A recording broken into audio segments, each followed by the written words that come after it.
അവരുടെ രണ്ടുപേരുടെയും അടുത്ത് അവരുടെ വീട്ടിനുള്ളിൽ മറമാടാൻ അനുവാദം തരുമോ എന്ന് ആയിഷ റളിയല്ലാഹു അൻഹയോട് ചോദിച്ചു നോക്കണമെന്ന് അബ്ദുല്ലാഹ് ഇബ്നു ഉമർ റളിയല്ലാഹു അൻഹുവിനെ ഉമർ റളിയല്ലാഹു അൻഹു ഏൽപ്പിക്കുന്നുണ്ട്. അബ്ദുല്ല ആയിഷ റളിയല്ലാഹു അൻഹയുടെ അടുത്ത് പോകുന്നു. ആയിഷ റളിയല്ലാഹു അൻഹയോട് അനുമതി ചോദിക്കുന്നു. ആയിഷ റളിയല്ലാഹു അൻഹ പറയുന്നു, തീർച്ചയായും അവിടെ ഖബർ കിട്ടണമെന്ന് ഞാൻ ആഗ്രഹിച്ചിരുന്നു. എൻ്റെ പിതാവാണത്, എൻ്റെ ഭർത്താവാണത്. അവരുടെ രണ്ടുപേരുടെയും അടുത്ത് എൻ്റെ ഖബർ ഉണ്ടാകണമെന്നായിരുന്നു എൻ്റെ ആഗ്രഹം. ഉമർ അല്ലാത്ത മറ്റു വല്ലവരുമായിരുന്നു അത് ചോദിച്ചിരുന്നതെങ്കിൽ ഞാൻ ഒരിക്കലും സമ്മതിക്കുമായിരുന്നില്ല. പക്ഷേ ഉമർ റളിയല്ലാഹു അൻഹുവിൻ്റെ മഹത്വം എനിക്കറിയുന്നത് കൊണ്ട് ആ സ്ഥലം ഞാൻ അദ്ദേഹത്തിന് വേണ്ടി വിട്ടുകൊടുക്കുന്നു, ഞാനതിന് സന്നദ്ധയാണ് എന്ന് ആയിഷ റളിയല്ലാഹു അൻഹ മറുപടി പറയുന്നു. അബ്ദുല്ലാഹ് ഇബ്നു ഉമർ റളിയല്ലാഹു അൻഹു ഉമർ ഇബ്നുൽ ഖത്താബിനടുത്തേക്ക് മടങ്ങി വരുന്നു. അദ്ദേഹത്തിൻ്റെ ശരീരത്തിൽ നിന്ന് ചോര വാർന്നുകൊണ്ടേയിരിക്കുകയാണ്. ആ ചോര വാർന്നുകൊണ്ടിരിക്കുമ്പോൾ ഉമർ റളിയല്ലാഹു അൻഹു പറഞ്ഞു, എനിക്ക് ശേഷം നിങ്ങളുടെ അമുസ്ലിം പൗരന്മാരോടുള്ള നിങ്ങളുടെ കരാറുകൾ നിങ്ങൾ ശ്രദ്ധാപൂർവം നിർവഹിക്കണമെന്ന് ഞാൻ നിങ്ങളോട് ശക്തമായി വസീയത്ത് ചെയ്യുന്നു. ഞാൻ ആവർത്തിക്കുകയാണ്, നിങ്ങൾക്ക് കീഴിൽ ജീവിക്കുന്ന മുസ്ലിം പൗരന്മാർ ദിമ്മികളായ മനുഷ്യർ, പേർഷ്യയുടെയും റോമിൻ്റെയും പ്രവിശ്യകൾ ഇസ്ലാമിക സാമ്രാജ്യത്തിൻ്റെ ഭാഗമായപ്പോൾ നമ്മുടെ ഭരണാധികാരത്തിന് കീഴിൽ വന്ന മുസ്ലിങ്ങളല്ലാത്ത മനുഷ്യർ, അവരോടുള്ള കരാറുകൾ നിങ്ങൾ പൂർത്തീകരിക്കണമെന്ന് ഞാൻ നിങ്ങളോട് ശക്തിയായി ആവശ്യപ്പെടുന്നു. അവർക്ക് നീതി നിഷേധിക്കപ്പെടരുത്, അവരുടെ അവകാശങ്ങൾ നിഷേധിക്കപ്പെടരുത്, അവർ ഹിംസിക്കപ്പെടരുത്, അവർക്ക് പ്രയാസം അനുഭവപ്പെടരുത്. അവരെ സംരക്ഷിക്കാമെന്നത് നിങ്ങളുടെ പ്രവാചകൻ അവരുമായി ഉണ്ടാക്കിയുള്ള കരാറാണ്. അവരുടെ ദിമ്മത്ത്, അവരുടെ സംരക്ഷണോത്തരവാദിത്തം, അവരുടെ അവകാശങ്ങൾ സംരക്ഷിക്കാനുള്ള ഉത്തരവാദിത്തം ഞാൻ നിങ്ങളെ ഏൽപ്പിക്കുന്നു. അതിലൊരിക്കലും നിങ്ങൾ വീഴ്ച വരുത്തരുത്. അവർ ഈ രാജ്യത്തിന് നികുതി നൽകുന്നുണ്ട്, ആ നികുതി ഈ രാജ്യത്തിൻ്റെ പുരോഗതിക്ക് ഉപകാരപ്പെടുന്നുണ്ട്. അതുകൊണ്ട് തന്നെ അവരോട് അതിക്രമമോ അനീതിയോ ഉണ്ടാകരുത്, അവരുടെ അവകാശങ്ങളൊന്നും നിഷേധിക്കരുത് എന്ന് ഉമർ റളിയല്ലാഹു അൻഹു ആ ചോര വാർന്ന് മരിച്ചുകൊണ്ടിരിക്കുന്ന സമയത്ത് തൻ്റെ ചുറ്റും വന്നു നിന്ന അബ്ദുല്ലാഹ് ഇബ്നു ഉമർ റളിയല്ലാഹു അൻഹു അടക്കമുള്ളവർക്ക് കൊടുക്കുന്ന ഉപദേശം സ്വഹീഹുൽ ബുഖാരിയിലടക്കം നമുക്ക് കാണാം. ഞാൻ പറഞ്ഞു വരുന്നത്, ഉമർ റളിയല്ലാഹു അൻഹു മരിച്ചതെങ്ങനെയാണ്?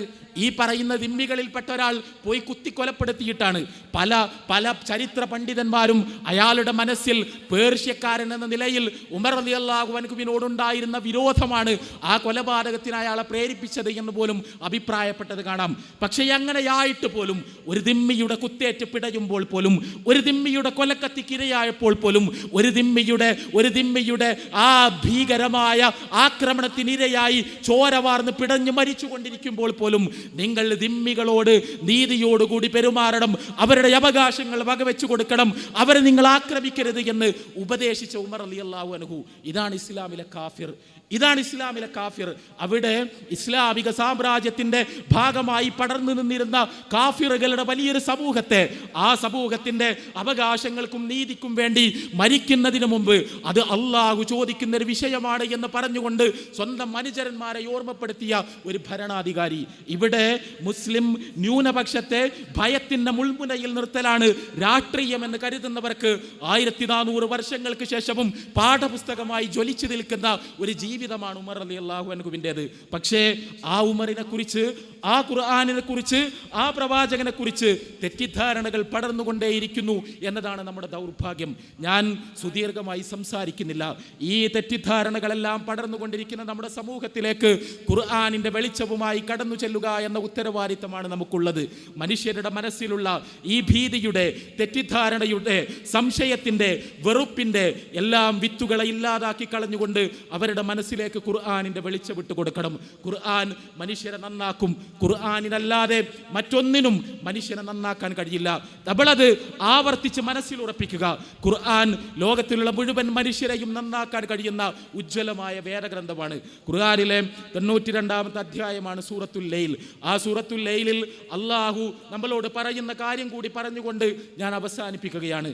സൂറത്തുൽ ലൈലിൽ രാത്രിയെയും പകലിലെയും അങ്ങനെയുള്ള പ്രകൃതി പ്രതിഭാസങ്ങളെയും എല്ലാം പിടിച്ച് സത്യം ചെയ്തുകൊണ്ട് അള്ളാഹു നമ്മളോട് പറയുന്ന കാര്യമുണ്ട്, വ ഇന്ന സഅയകും ലശത്താ. പക്ഷേ നിങ്ങളുടെ പരിശ്രമങ്ങൾ വ്യത്യസ്ത തരങ്ങളിലുള്ളതാണ്, വ്യത്യസ്ത തരത്തിലാണ് നിങ്ങൾ അധ്വാനിക്കുന്നത്. നിങ്ങളെല്ലാവരും ഒരേപോലെയല്ല. നമ്മൾ ഇവിടെയുള്ള ഭൗതികവാദികളെക്കുറിച്ച്, യുക്തിവാദികളെക്കുറിച്ച്, ലിബറലുകളെക്കുറിച്ച് ആലോചിക്കുക. അവരുടെ പരിശ്രമങ്ങൾ മതവിശ്വാസികളുടെ പരിശ്രമങ്ങളെ പോലെയല്ല. മതവിശ്വാസികളുടെ പ്രത്യേകത എന്താണ്? ഖുർആൻ പറഞ്ഞു തരികയാണ് നമുക്ക്. മതവിശ്വാസികൾ എന്ന് പറഞ്ഞാൽ അവർ ദാനധർമ്മങ്ങൾ ചെയ്യുന്നവരാണ്, അവർ അള്ളാഹുവിൻ്റെ മാർഗത്തിൽ ധനം ചെലവഴിക്കുന്നവരാണ്, അവർ അള്ളാഹുവിനെ പേടിച്ച് ജീവിക്കുന്നവരാണ്. അതുകൊണ്ട് തന്നെ അവർ ആ ധനം ചെലവഴിച്ചുകൊണ്ട് ആ ധനം അള്ളാഹുവിൻ്റെ മാർഗത്തിൽ ഉദാരമായി ജനങ്ങൾക്ക് വേണ്ടി പങ്കുവെച്ചുകൊണ്ട് അവർ അള്ളാഹുവിൻ്റെ തൃപ്തി ആഗ്രഹിക്കുന്നു. വസദ്ദഖ ബിൽ ഹുസ്ന, അവർ നന്മ എന്ന സങ്കല്പത്തെ അംഗീകരിക്കുന്നു. നന്മ ചെയ്താൽ പ്രതിഫലം ഉണ്ടാകുമെന്ന് വിചാരിക്കുന്നു. ആ പ്രതിഫലം അവർ ആഗ്രഹിക്കുന്നു. ആ പ്രതിഫലം കിട്ടുന്നതിന് വേണ്ടി അവരുടെ ധനം, അവർക്ക് അല്ലാഹു നൽകിയ ധനം മറ്റു മനുഷ്യരുമായി അവർ പങ്കുവെച്ചുകൊണ്ടിരിക്കുന്നു. ഇതാണ് ഒരു തരം മനുഷ്യർ. ഒരു തരം മനുഷ്യരുടെ അധ്വാനം ഇങ്ങനെയാണ്. അവർക്ക് നന്മ എന്നൊരു സങ്കല്പമുണ്ട്. നന്മ ചെയ്താൽ അള്ളാഹുവിൻ്റെ പൊരുത്തമുണ്ടാകുമെന്നൊരു സങ്കല്പമുണ്ട്. അള്ളാഹുവിൽ നിന്ന് പ്രതിഫലം കിട്ടുമെന്നൊരു സങ്കല്പമുണ്ട്. ആ മനുഷ്യരെ കൊണ്ട് മറ്റു മനുഷ്യർക്ക് ഉപകാരമുണ്ടാകും. എന്നാൽ വേറെ തരത്തിലുള്ള ചില മനുഷ്യരുണ്ട്. അവരെ കുറിച്ചാണ് ഖുർആൻ പറഞ്ഞത്. എന്നാൽ വേറെ ചില മനുഷ്യരുണ്ട്, അവർ പിശുക്കും. അവർക്ക് കിട്ടിയ പണം അവരാർക്കും കൊടുക്കാൻ സന്നദ്ധമാവുകയില്ല. അവർ സ്വയം ധന്യരാണ് എന്ന് നടിക്കും. സ്വയം ധന്യരാണ് എന്ന് നടിക്കും. അവരുടെ വിചാരം ഒരല്ലാഹു ഇല്ല എന്നാണ്. ഈ പണം മുഴുവൻ അവരുടെ അധ്വാനത്തിൻ്റെ ഫലമാണ് എന്നാണ്. അല്ലാഹു കൊടുത്തതല്ല എന്നാണ്, അവരായിട്ടുണ്ടാക്കിയതാണ് എന്നാണ്. അതുകൊണ്ട് അത് അവർ കെട്ടിപ്പൂട്ടി വെക്കും. അതാർക്കും കൊടുക്കാൻ അവർ സന്നദ്ധമാവുകയില്ല. വകദ്ദബ ബിൽ ഹുസ്ന, അവർ പ്രതിഫലത്തെ നിഷേധിക്കും. അവർക്ക് നന്മ എന്നൊരു സങ്കല്പമില്ല. നന്മ ചെയ്താൽ പടച്ച തമ്പുരാന്റെ പ്രതിഫലം ലഭിക്കുമെന്ന യാതൊരു തരത്തിലുള്ള ധാരണയും അവർക്കില്ല. അതുകൊണ്ട് അവരുടെ ജീവിതം വരണ്ടതായിരിക്കും. അവരുടെ ജീവിതം കൊണ്ട് മറ്റുള്ളവർക്കൊരു ഉപകാരവും ഉണ്ടാവുകയില്ല. അവരുടെ പണം മറ്റുള്ളവർക്കൊന്നും ലഭിക്കാൻ പോകുന്നില്ല എന്ന് പരിശുദ്ധ ഖുർആൻ പറയുന്നുണ്ട്. ഞാനതിൻ്റെ വിശദാംശങ്ങളിലേക്ക് കടന്നു പോവുകയല്ല. ഇവിടെയുള്ള നമ്മളുടെ ചുറ്റുമുള്ള മനുഷ്യരോട് നമ്മൾ ചോദിക്കുന്നത് ഇത് മാത്രമാണ്. രണ്ട് തരത്തിലുള്ള മനുഷ്യർ. ഒരു വിഭാഗം മനുഷ്യർ വിചാരിക്കുന്നു, ഇതാ ഈ പ്രപഞ്ചത്തിനൊരു സ്രഷ്ടാവുണ്ട്, ആ സ്രഷ്ടാവിൻ്റെ സൃഷ്ടിയാണ് ഞാൻ, എൻ്റെ ജീവിതത്തിലുള്ള അനുഗ്രഹങ്ങൾ മുഴുവൻ അവൻ എനിക്ക് തന്നതാണ്, അവനാണ് എന്നെ സംവിധാനിച്ചത്, മരണത്തിന് ശേഷം ഞാൻ അവനിലേക്ക് മടങ്ങിപ്പോകും, അതുകൊണ്ട് തന്നെ അവൻ്റെ മുന്നിൽ എൻ്റെ ജീവിതത്തിൻ്റെ കണക്ക് പറയേണ്ടി വരും. അതുകൊണ്ട് എനിക്കവൻ നൽകിയ അനുഗ്രഹങ്ങൾ ഞാൻ എൻ്റെ ചുറ്റുമുള്ളവരുമായി പങ്കുവെക്കുന്നു. ഞാൻ അവർക്ക് എൻ്റെ എല്ലാ സമ്പത്തും അവർക്ക് വേണ്ടി കൂടി ഞാനിതാ ഇവിടെ ഉദാരമായി ചെലവഴിക്കുന്നു. അതുവഴി ഞാൻ അള്ളാഹുവിൻ്റെ പ്രതിഫലം ആഗ്രഹിക്കുന്നു. ഞാൻ വിശക്കുന്നവന് ഭക്ഷണം നൽകുന്നു, പ്രയാസപ്പെടുന്നവന് തണലായി നിൽക്കുന്നു. അത് എല്ലാം ചെയ്യുന്നു. തിന്മകളിൽ നിന്ന് ഞാൻ മാറി നിൽക്കുന്നു.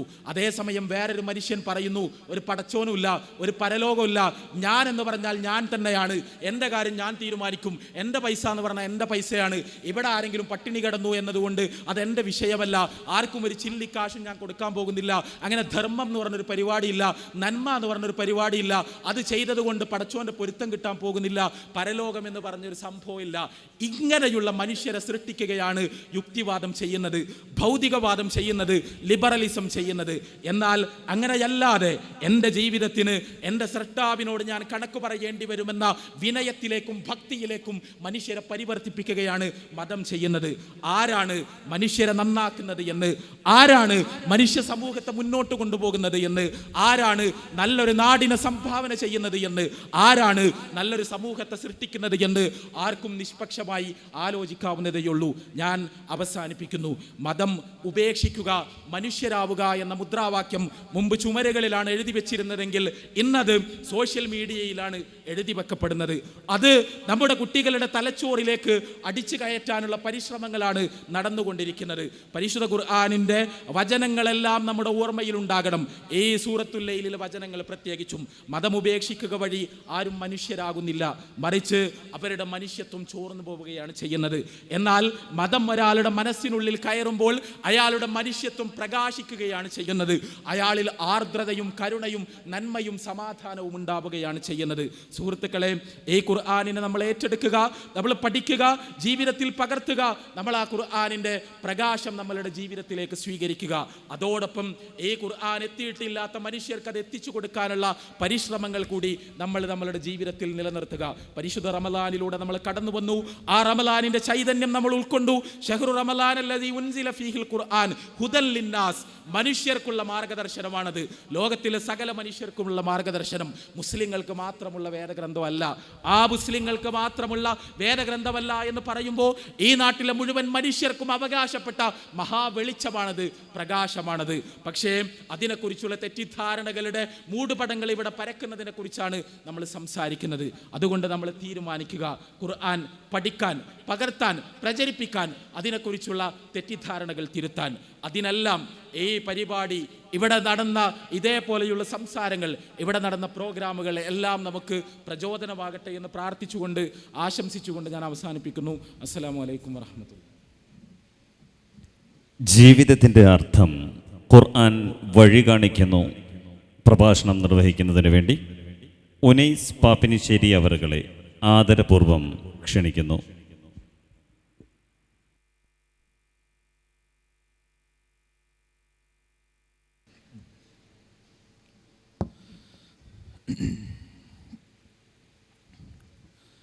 السلام عليكم ورحمة الله. الحمد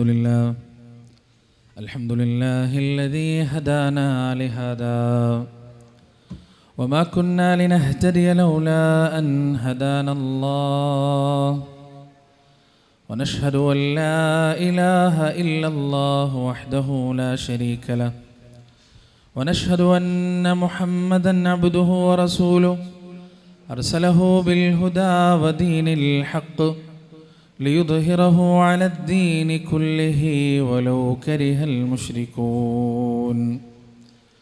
أما بعد فإن خير الحديث كتاب الله وخير الهدي هدي محمد صلى الله عليه وسلم وشر الأمور محدثاتها وكل محدثة بدعة وكل بدعة ضلالة وكل ضلالة في النار. يا أيها الذين آمنوا اتقوا الله حق تقاته ولا تموتن إلا وأنتم مسلمون. اللهم صل على محمد وعلى آل محمد كما صليت على إبراهيم وعلى آل إبراهيم إنك حميد مجيد. اللهم بارك على محمد وعلى آل محمد كما باركت على إبراهيم وعلى آل إبراهيم إنك حميد مجيد. أعوذ بالله من الشيطان الرجيم.